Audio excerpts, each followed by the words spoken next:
everyone, welcome back to Leandra the TBR Zero. I am Leandra, and my goal on this channel is to slowly but surely get my physical TBR down to 0. That is definitely not going to be an easy feat, since starting in 2022, January, my total TBR shelves counted up to 279 books. So it's a long journey, but I believe in myself and I appreciate you being here to support me and see my successes as well as my failures. For this video, I thought I would go over my March wrap-up, discuss the books that I loved, those that I didn't, and pretty much my overall successes when it came to finishing my set TBR and how it ended up going. So without further ado, let's get into it. Now, I have my bullet journal here to support me as I try to reflect on the month of March, and I ended up reading 7 books, which I'm pretty proud of. I had 7 books originally on my TBR.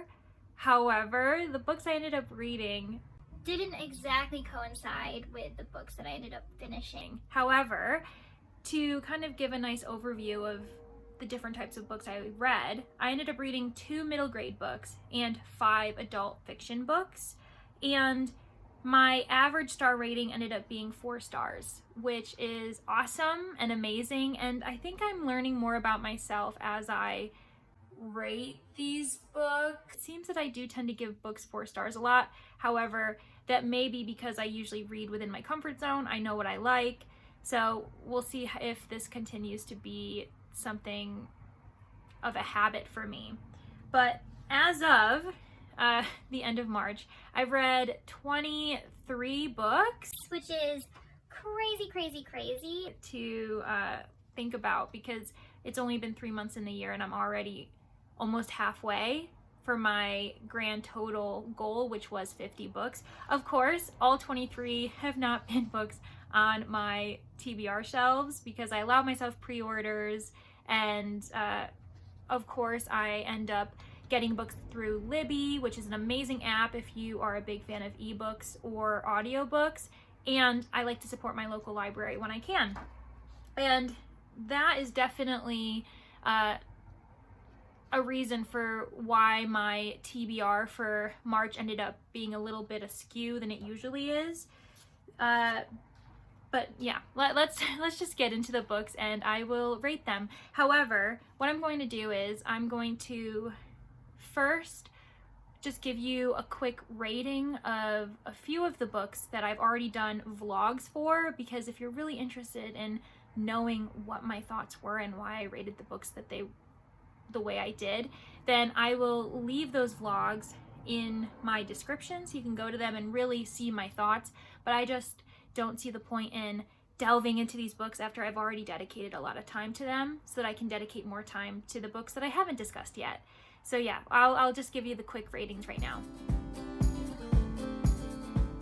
I ended up doing 2 books for a middle grade mystery vlog, and one of those books was The Keeper by Guadalupe Garcia McCall, and I gave this book 5 stars. And to give you a little hint of how much I enjoyed this book, I already pre-ordered her YA book that's coming out in late May, early June, and I believe it's called Echoes of Grace. Very excited for it. So yeah, 5 stars. The other book that I ended up reading for that vlog was From the Desk of Zoe Washington by Janae Marks, and I really adored that book. I ended up giving it 4 stars, and I intend to donate my copy to a local library when I get the chance. Another video another vlog that I haven't yet uploaded, but I intend to edit and post it soon, is one that goes along the theme of romance and erotica. And one of the books that I ended up finishing for that was Red, White, and Royal Blue by Casey McQuiston. I ended up giving that book 3 stars. If you really want to know my thoughts on it, then that video is coming up very soon. Hey everyone! This is your mid-video reminder to give the video a like if you're really enjoying it, and consider subscribing and ringing that bell so that every time another video pops up on my channel, you'll be one of the first people notified. Okay, enjoy the rest of the video. Bye! The other book that I ended up finishing for that vlog is Anonymous Sex, and it was edited by Hillary Jordan and Cheryl Luliantan. And it is a collection of 27 stories by 27 authors. However, none of the stories have an author attached to it, which is amazing. And I ended up giving that book 4 stars. And again, if you are interested in knowing my thoughts on both of those books, a video is coming soon. The first book that I ended up finishing for the month was The Strange Case of Dr. Jekyll and Mr. Hyde by Robert Louis Stevenson. And I'd actually never read this book before. I had to read it for my graduate coursework, which is why it wasn't originally on my TBR list. However, I might as well end up getting 2 birds with 1 stone kind of situation here. And this is a novella. It's super quick. A novella, if anyone's wondering, means that it's under 100 pages. So someone could easily finish it in a day. I would categorize it as a thriller mystery because we do have an amateur detective in a way who is Mr. Utterson. He's a lawyer, and he happens to be the lawyer of Dr. Jekyll, and his investigations of Mr. Hyde is because of his friendship and affiliation with Dr. Jekyll. It's hard because I do see a lot of influence is the wrong term, but similarities is better. So I see a lot of similarities between this book and, say, Mary Shelley's Frankenstein, but also Sherlock Holmes. So if anyone's a fan of Sir Arthur Conan Doyle or Mary Shelley, then I think this would be a really good classic for you to pick up because, like I said before, there's a lot of detective work going on, and it is based in London, but it also has influences of science fiction and some unexplainable acts in which Dr. Jekyll seems to take on the role of playing a god, which we know that in Frankenstein, if you've read that, that's a very big theme as well. So yeah, I highly recommend this if you are looking for a book to read within a day, or a book that gives you that kind of eerie, dark London atmosphere, because this definitely gave me those vibes, and I ended up giving this book 4 stars. The second book that I ended up finishing in March actually was an audiobook, and I finished it in 1 day. I think it ended up being an 8-hour audiobook, but I listened to it on 1.25 speed while I was doing chores, driving. I just could not stop listening to this book, and that book was The Cheat Sheet by Sarah Adams. And I was very fortunate that I ended up being able to listen to this book through the Libby app. So I did mention that in my introduction, but if you really are a fan of audiobooks or you want some easy access to it, the Libby app allows you to connect to your local library so that you have access to their ebooks and audiobooks, which I have been a huge fan of lately since I am really not a big audiobook person, at least in past years. It's just never drawn to me. I've never felt that I've had the best access to that type of format, but with Libby, I've honestly flourished with it, and I had the most fun time because The Cheat Sheet is a modern romantic comedy of sorts, and it ticks off a lot of boxes when it comes to romance tropes. So we have 2 protagonists, obviously, who are very close friends, and obviously that means that we've got a friends to lovers trope. We also have a sports romance going on, since one of them is a famous quarterback who plays for the NFL, while his friend is a ballet studio instructor and owner. So that's definitely gives us some sports analogies going on, at least, especially with the title being The Cheat Sheet, which is very football focused. And what else? Oh my gosh, there's also fake dating, which for me, I don't know why, but that's definitely a trope that I thoroughly enjoy. So it really did hit it out of the park. Not to mix up sports analogies, because now I'm suddenly referencing baseball. But I really enjoyed it. I thought the humor was great. And I'm not sure how I would have felt about this book reading it, though. That's the thing that's so confusing to me when it comes to audiobooks or physical books / ebooks, because while I enjoyed this so much as an audiobook, who knows if I would have been as attached to the characters or found it as funny reading it on the page, but I really did enjoy it, and that's why I ended up giving the book 4 stars. So highly recommend if you are looking for a romantic comedy, something very modern, something to listen to, or you're new to romance like I am and looking for a nice easy book to get you into the flow of that genre. So yeah, I highly recommend it. 4 stars. The final book that I ended up finishing in March was The Lake of the Dead by Andrzej Bierka. And this was one of my pre-orders for the year, so highly anticipated, at least for me, and I don't think it disappointed. So this was originally written in Norwegian, and it has only recently been translated, I think, for the first time in English, which is super exciting. I love it when, I don't know, the world gains more access to authors and their writing when it's finally being translated either in English or in other languages. So that I was super pumped to support this translation and other translations in general when I can.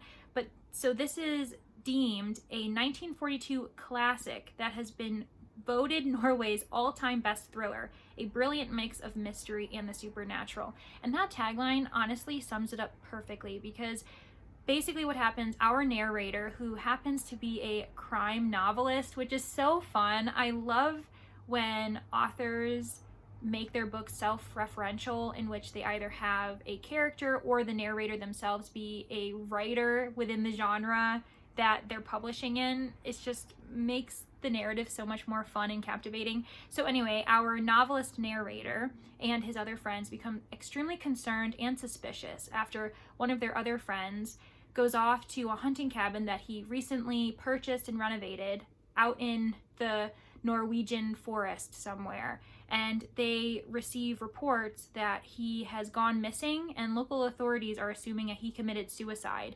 because they find his footprints leading and ending at the shoreline of Blue Lake.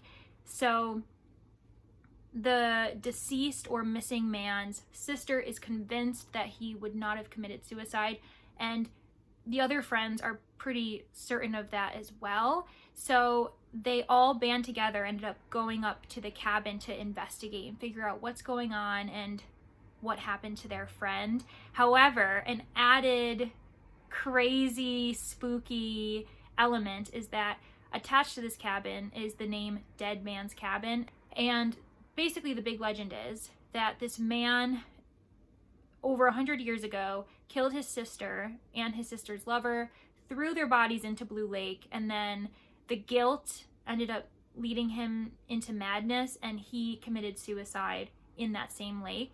And so apparently past owners of the cabin have gone missing or committed suicide quickly after living there for a short time.